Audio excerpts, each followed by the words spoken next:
Welcome to SDG and Futures Talk Decoupling series, a conversation using multidisciplinary approach towards the realization of sustainable development goals using foresight and futures thinking as handles. If you are tuned in right now, you are in a collaborative effort to help national government agencies and local government units craft policies and plans through evidence-based research.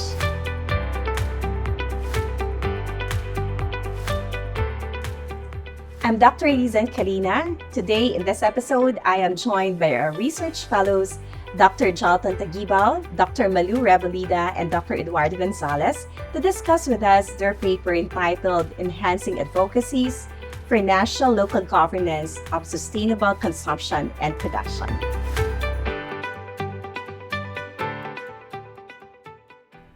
To kick things off, we would like to begin with a very key concept on what is sustainable consumption and production. Our resource persons will be very glad to share with us their insights and ideas. Let's start with Dr. Malu. Yes.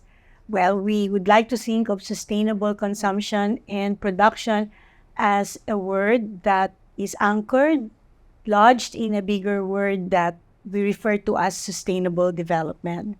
Well, very quickly and in a quick way, when we say sustainable consumption and production, we're saying that we can produce more goods, more services that people, the inhabitants of this planet Earth would need, but we would do it with the least amount or volume of natural resources. Now, this idea of consumption, production should be sustainable in the future is lodged, as I said, or anchored in sustainable development concept, which simply means that we conserve, we protect, we promote the resources that we have now so that our future generations will still have something to use. Yeah, it's more on making more with less, making more towards with less. Sustainable development and for the future generation. Would you like to add on that, Dr. Jalton? Yes, so when we say sustainable consumption and production as a sustainable development goal, the intention is really to address the need, first and foremost, to know patterns of consumption and production and to ensure that these patterns are sustainable. I think the second focus, which later on probably we can further elaborate on, is the research that we conducted, which specifically focuses on SDG 12.5, really zeroing in on the issue of waste management and also particularly the prevention in using too many resources to manage to help reuse, recycle, and even ensure that the consumption patterns are really according to principles that are environmentally safe and for the security of our ecology. And I think that's one topic that is very interesting, which is waste reduction. We will delve into later on. Dr. Ed? Well, I think that, with respect to SCP, then we are talking about both the individual and the community, as well as, of course, the nation. No? So, as individuals, we have an obligation to make sure that, we don't waste our resources. To the extent possible, we're able to, recycle, to rehabilitate even, some of our maybe assets, something like that. But at the community level, it's much more important to make sure that, that we can really, exchange, notes and, of course, exchange innovations, that would lead to a better, use of our resources, And, well, certainly, when we say resource use, we're talking about resources that should be really part of a renewable kind of, structure. Yeah, and I'm looking at this as a social responsibility of every individual And that leads me to the next question. What inspired you to pursue this research study?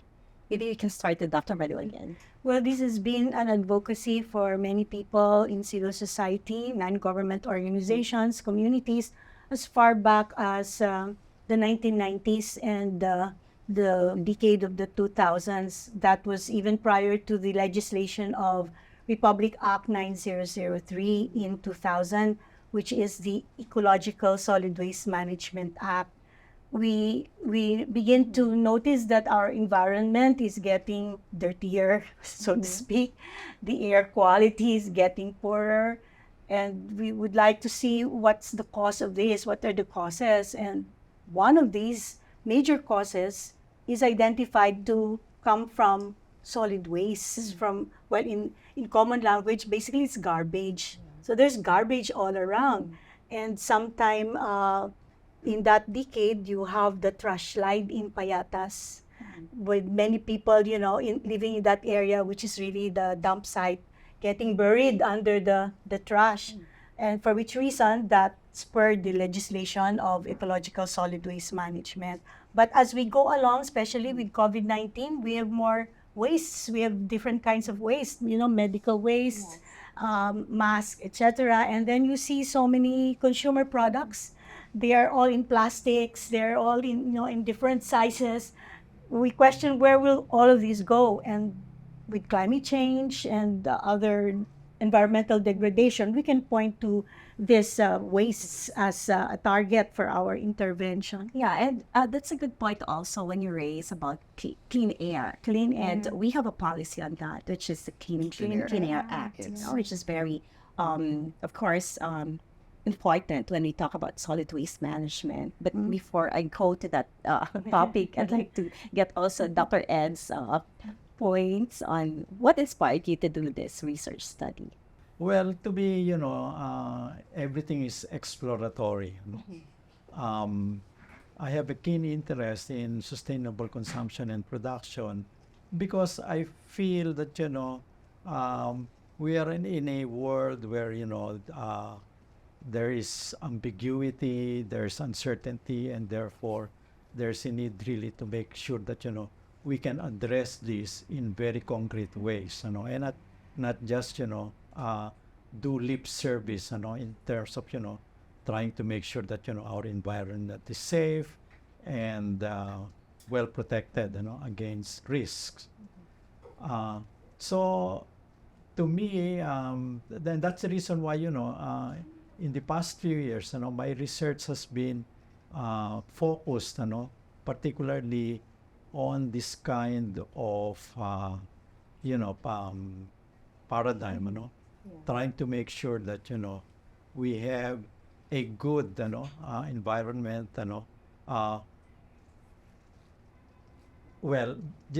because as we see, uncertainty is being brought about by environmental risk and therefore, and also climate change,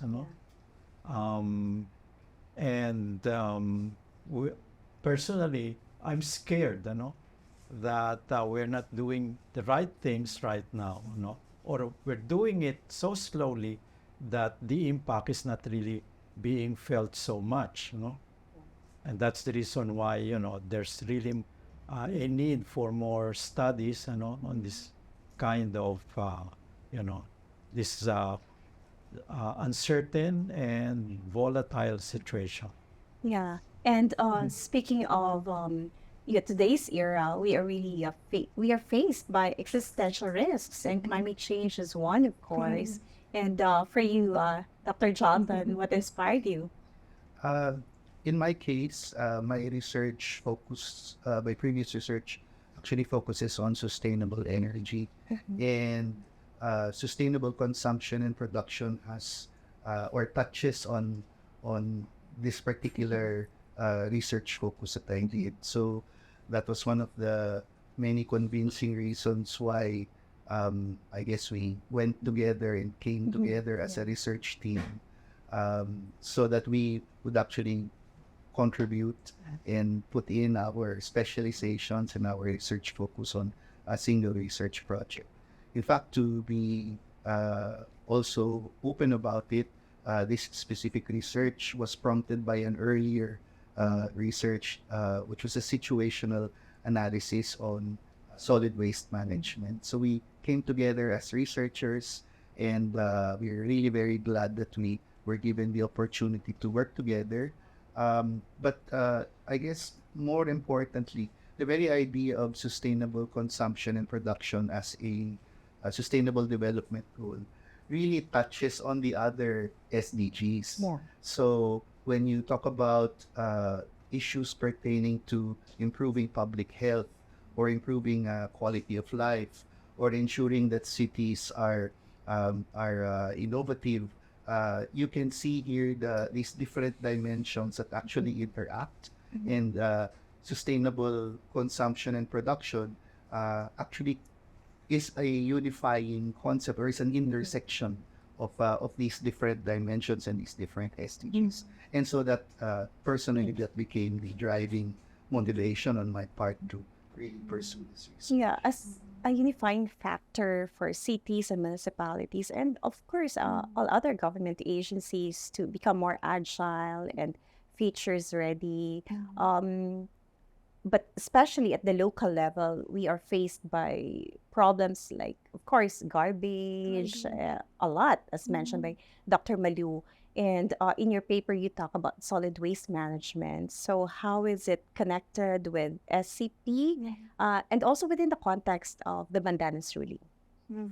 So one of the objectives of the research when we conducted it was to be able to help local government units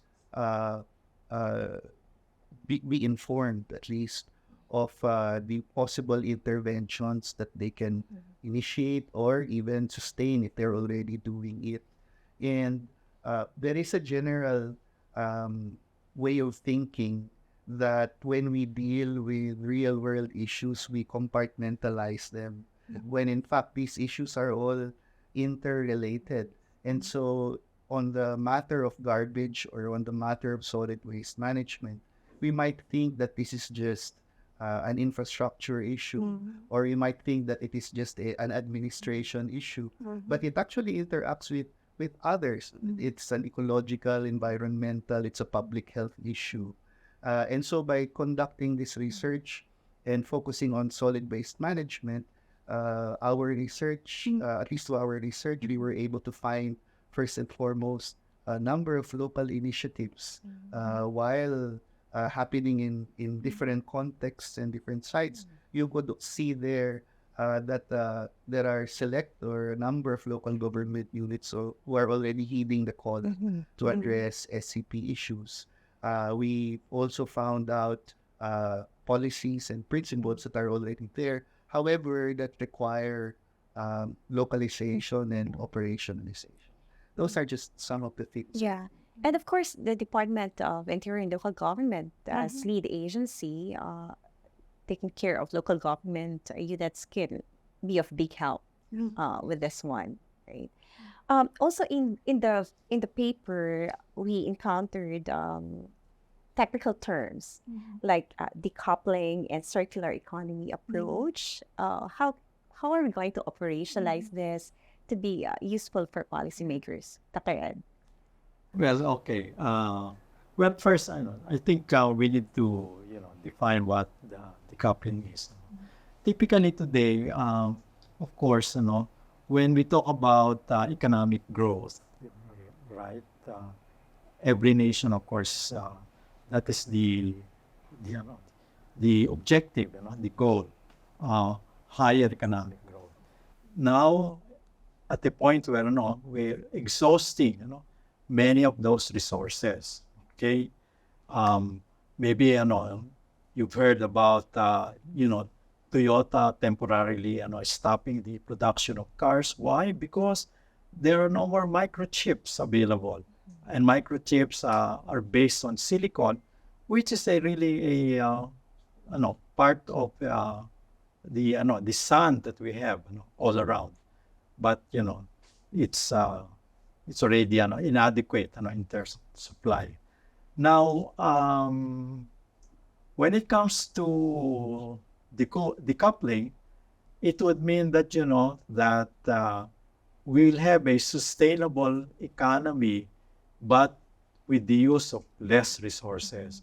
So maybe that's no, that links it, with SCP. Um, you can actually. This is not about reducing growth. This is about maintaining growth, but with the use of less resources, less water, less minerals. Okay, but how do we do it, right? Because right now, starting the 20th century, we see a situation where, more and more resources are being used to the point where the use and utilization of these resources have exceeded even our economic growth. And it's going to be catastrophe later, if we maintain that kind of, of growth and resource use. So the decoupling breaks the two, economic growth and the use of the resources.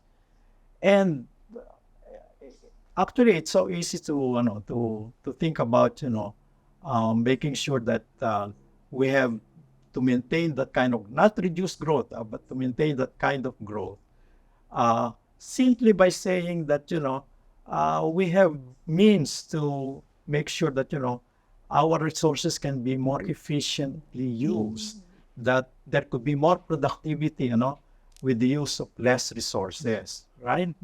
So that's the way to do it, Well, certain countries are already in that kind of mode, But globally speaking, unfortunately, we're not into that yet, In fact, the so-called dematerialization or the lowering of the use of our materials, is something that we promised, in our nationally determined contributions to the Paris Agreement, on climate change.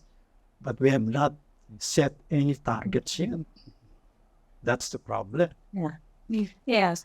And we're talking about sustainable consumption and production, and taking off our discussion, I would like to add the word responsible.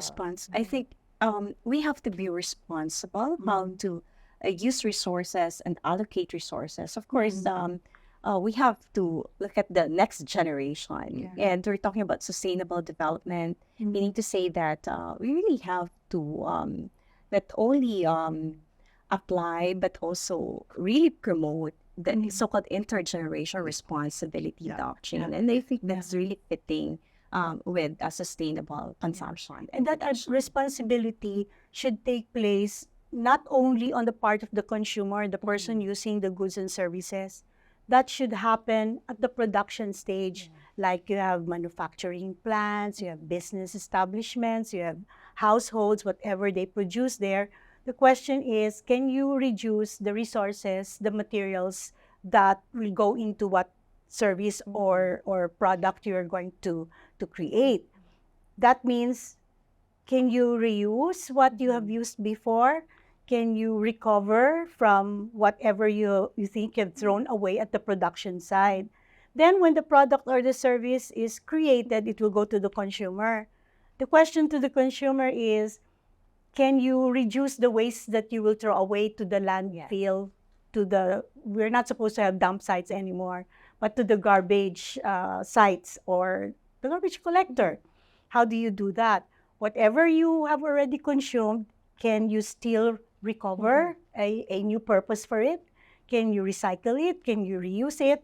So it doesn't just go right away into the garbage collector and into the landfill or wherever it is that you're going to have a final repository of our garbage. And it reminds me of best practices in other countries. Like, for example, when they manufacture, for fruits, for example, there's no waste at all because they have this drying, mechanism. They have dried fruits and then no waste at all. No waste. Yeah, they're very responsible and it's really sustainable. And I think in the Philippines we have registered best practices that we can look at it as a reference for future policies? There are a number of cases that already exhibited or at least demonstrated initiatives moving towards that direction. So, for example, we have local governments now who have been really recognized for institutionalizing mechanisms for recycling, materials recovery. Yes. We have local governments who have really exerted efforts so that dump sites will be closed and landfills will be lessened. And even though the reporting system and of course the implementation is turtle-paced in that sense or slow-paced, still we can see those, and those really have to be appreciated.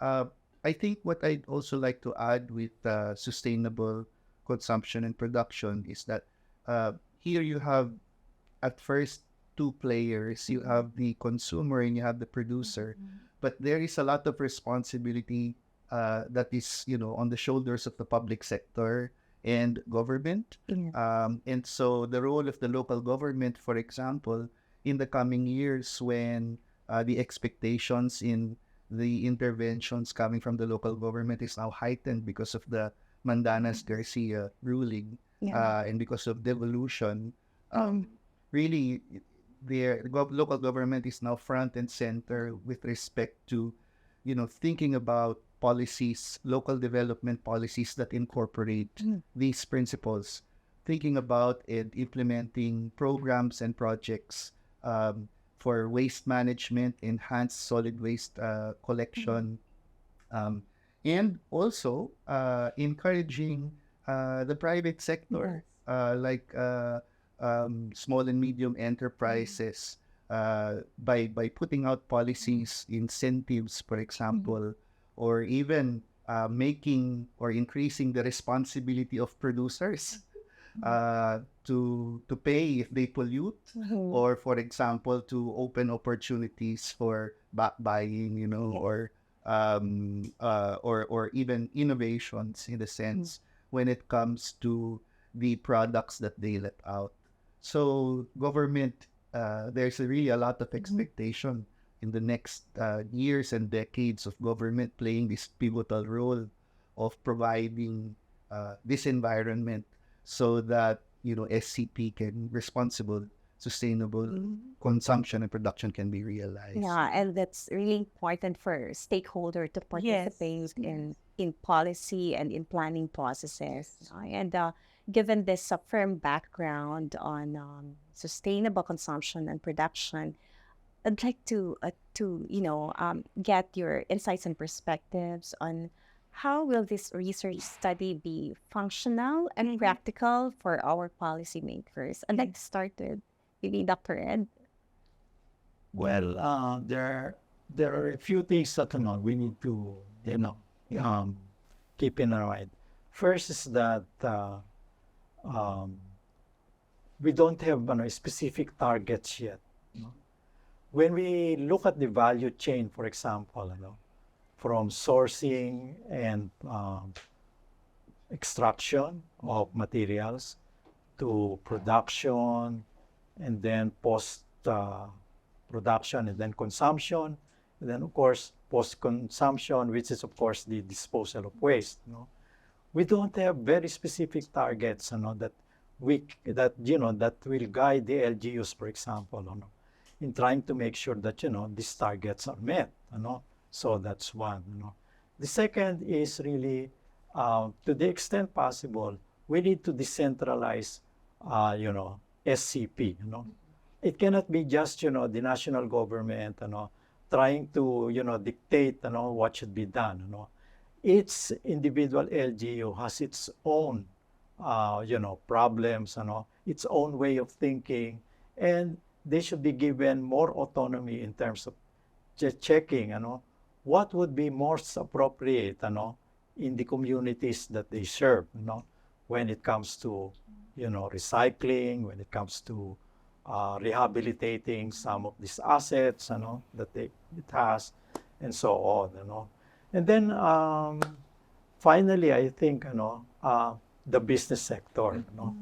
Of course, the LGUs and even the national government still has the responsibility of making sure that you have the right kind of legislation, when it comes to SCP that will prod the private sector, So in other words, we need more business models, that are, resource efficient, that raises productivity, and therefore contribute a lot, to sustainable consumption and production. Yeah, these are good points. No, well, on no specific targets, maybe we can provide or provide technical assistance for LGUs to have specific targets. So those are good points you raised, Dr. Ed, earlier about no specific targets. Maybe we can help LGUs on this one, and likewise on the decentralization of SCP. This is not a popular concept for them right now. They are also overwhelmed with so many plans. But I think technical assistance would be of great help for them. And the participation of the business sector, this is very helpful. We all know that government alone can't do it. So we need the other organization, business sector, NGOs, POs. So this is genuine participation. What other practical tips would you like to share, Dr. Malu? In the first place, before setting the targets, we need to know what are the types of wastes that must be reduced. So you have food waste, because in communities within the LGUs, you have business establishments, food establishments. So how do we measure the food waste that gets out of it? You have biodegradable and non-biodegradable waste. So the LGUs can be assisted by experts who can do waste characterization. Then, of course, you have the bottles, mineral water bottles, shampoo bottles, and whatever, cooking oil bottles. So you identify what are the types of wastes that you need to reduce and determine that for their materials recovery facility. That should be reduced over time. And what are the policies that can allow for buyback? Like in some other countries, the users, the consumers can bring the bottles, the containers to the mall or some other place where they can get some incentive, get some money for what they're returning. And that goes back to the manufacturer, something like that. So if we can increase that buyback centers and recycling centers, and even legitimizing or allowing junk shops to have environmental criteria for them to function. And there are other things like maybe the use of plastics, policies on the use of plastics, things like that, eco-labeling, and business establishments not creating waste pollution in the area. So all of these should come together within the LGU because they have the mandate under decentralization, the autonomy. But we're advocating coherence in the policies. If there is an entity, maybe the DILG at the national level, and then among themselves, the mayors, the governors, to get together to have coherence of their policies. So it's not like this is my backyard, this is my area, this is their area, and everything is disconnected. And to have economies of scale, like from barangay to city municipality, because the local government code and even the solid waste management code identifies these two laws, identify the functions of the barangay, the city, the municipality, and the province, and then the national agency. If there is a way to align the policies from the bottom to the national and call that policy coherence, as well as what we call multi-level governance, national government provides the general guidelines, and then you have the provinces for economies of scale. Maybe they can make investments on recycling facilities, equipment, machinery that can turn a particular type of waste into a new product. That will require national agency assistance and then multi-level governance, things like that. Maybe these are big terms, but it's simply, can they help each other, cooperate with one another, and things of that sort to make the whole thing operational. In a very simple words, working together. Yes. And in your research paper, you mentioned about policy coherence. Yes. So it should be really a synchronized work, from barangays up to the higher level.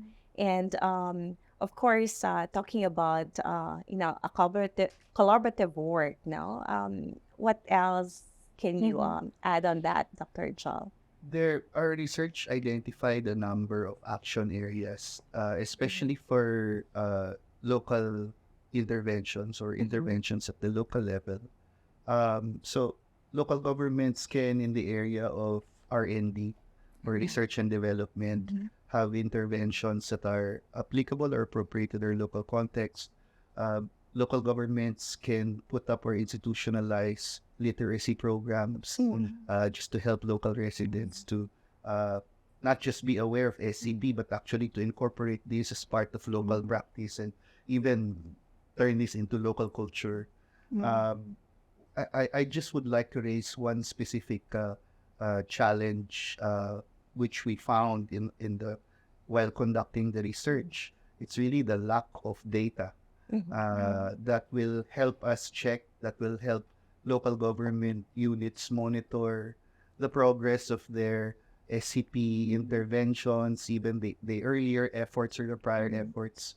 I think that in this particular case, collaborative information systems is really needed. And it's not just SCP, this actually extends to information systems for purposes of tracking and checking the progress and status of all SDGs at the local level.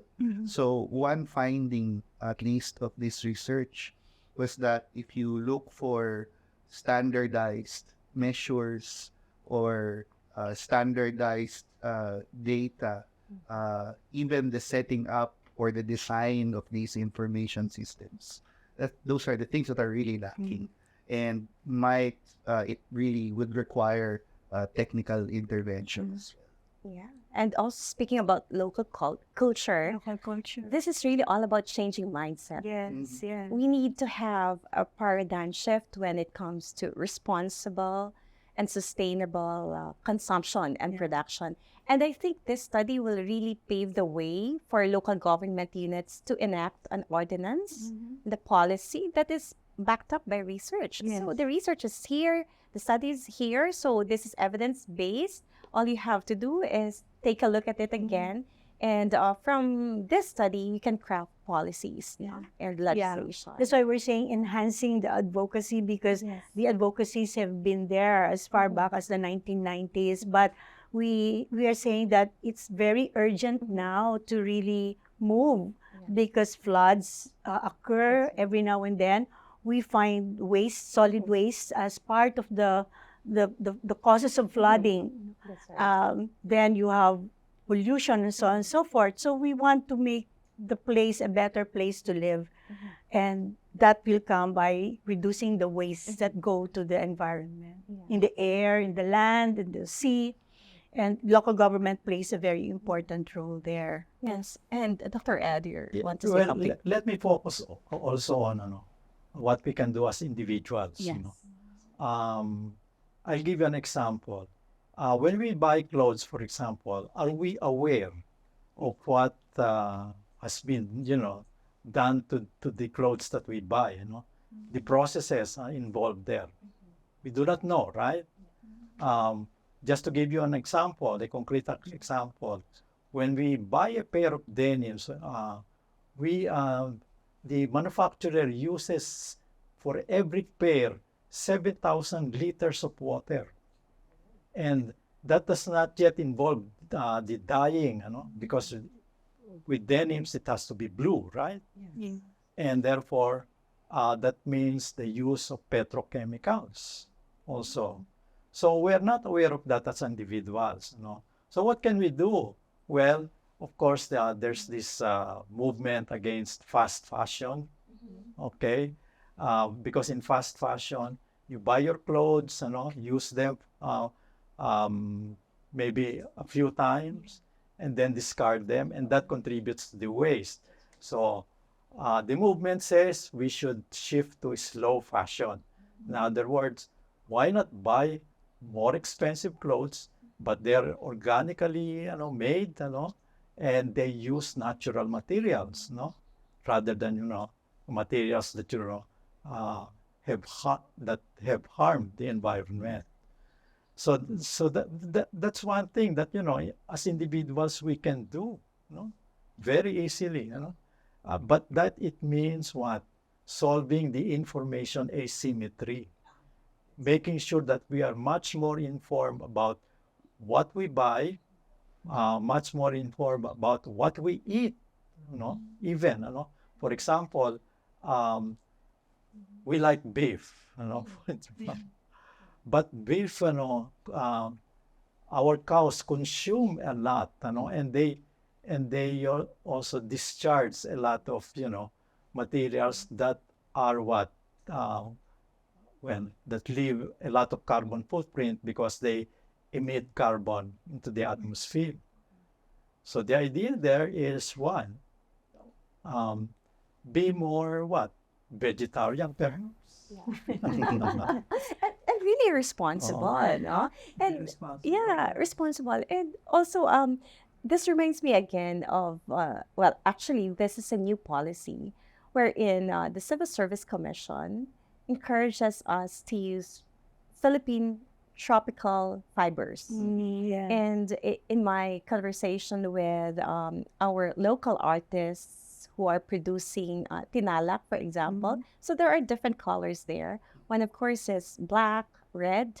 And I ask, how do you process this? So they process, like, for example, colors. They really get it from a tree. Yeah. So, but we are not giving much attention to our local artists producing natural and organic fibers in the country. So I think Exactly. Yeah. Yes. we have to go back to the basic and, as Dr. Ed mentioned, slow fashion. I think the points there to remember would be number one, minimal or minimize. Minimize the use of original natural resources so you can preserve what is there. You do not consume. And if you are consuming minimal, you can work at replenishing. Yeah. So whatever you use, you also replenish the natural resource. And whatever you have used, then you can repurpose, reuse until the last possible stage where that material can be used. Yeah. It becomes a lifestyle and it becomes a way of thinking. I don't know if green living, they have the words green living, green procurement, technology. something like you want to see the environment as maybe green, blue, or brown, that are symbolic of the environmental dimensions that we should conserve and preserve for the future. Replenish, renew for the Yes. future generations. That's right.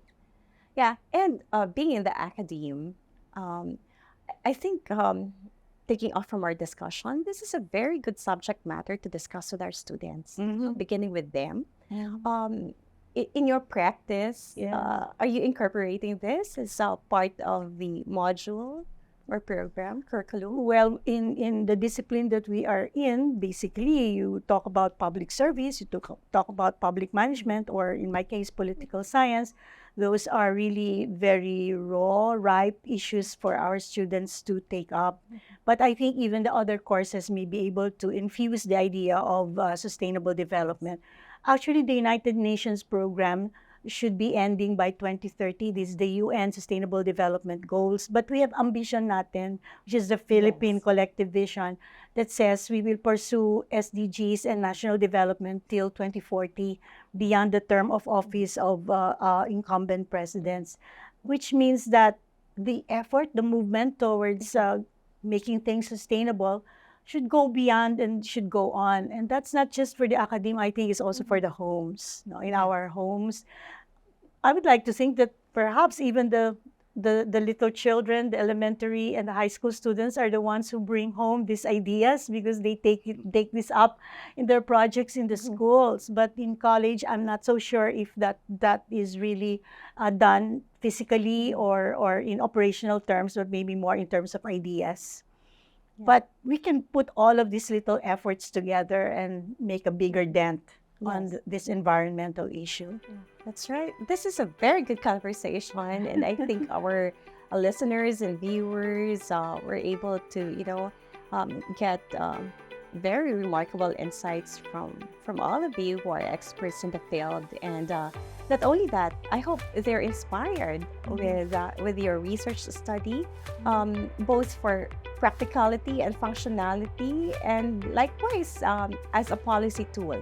They can use this for their plans and policies in the local government units and as well as at the national government agencies. So thank you so much, Dr. Jal, Dr. Malu, and Thank you Dr. too. Ed, for sharing your insights. And this is really part of knowledge co-creation and democratizing sustainable development goals. And we have to go beyond 2030. Beyond 2050. Thank you so much. Thank you too. Thank you too. Yes. So until our next episode, we'll have to talk about other sustainable development goals that we have outlined. But for you to get a copy of the full text of the research paper, will be flashing on screen the QR code so that you can download the entire research studies conducted by our research fellows.